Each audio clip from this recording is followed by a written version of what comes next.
Hi friends, welcome back to my channel. ఇక్కడ వచ్చేసి మనము బ్లౌజ్‌కి సైడ్ జాయింట్స్ చేస్తాం కదా! సో, అలా సైడ్ జాయింట్స్ చేసేటప్పుడు చూడండి, ఇలా మనకు ఒకటి ఎక్కువ, ఒకటి తక్కువ అయితే వస్తూ ఉంటాయి. మనం కట్ చేసేటప్పుడు ఎంత పర్ఫెక్ట్‌గా కట్ చేసినా కూడా మనకు స్టిచ్చింగ్ అప్పుడు ఇలా ఒకటి ఎక్కువ, తక్కువ వస్తూ ఉంటాయి. ఇక్కడ చూడండి, బ్యాక్ పార్ట్ కన్నా ఫ్రంట్ పార్ట్ కొంచెం ఎక్కువ వచ్చింది. సో, అలాంటప్పుడు మనం ఏం చేయాలంటే, ఇక్కడ మనము ఫ్రంట్ సైడ్ షేప్ బెల్ట్ అయితే జాయింట్ చేస్తాం కదా!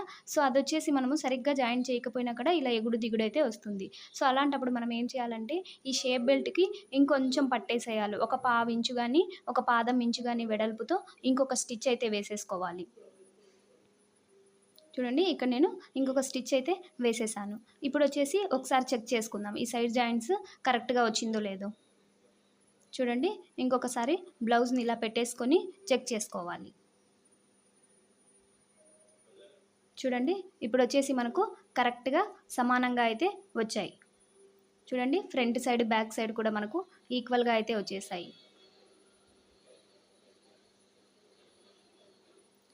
ఇప్పుడొచ్చేసి మనము ఈ సైడ్ జాయింట్స్ మనకు ఎంత లూజ్ కావాలో పెట్టేసుకొని స్టిచ్ వేసేసుకోవాలి.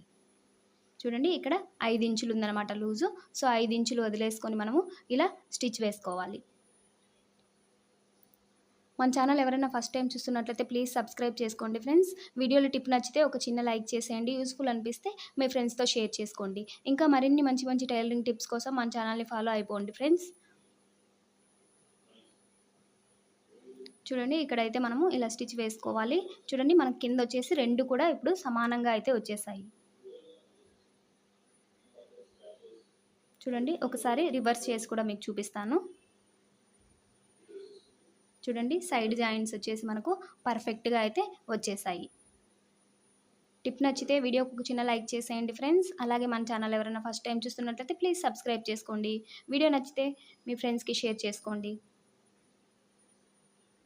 చూడండి, 2 సైడ్స్ కూడా మనకు జాయింట్స్ అనేటివి పర్ఫెక్ట్‌గా వచ్చేసాయి.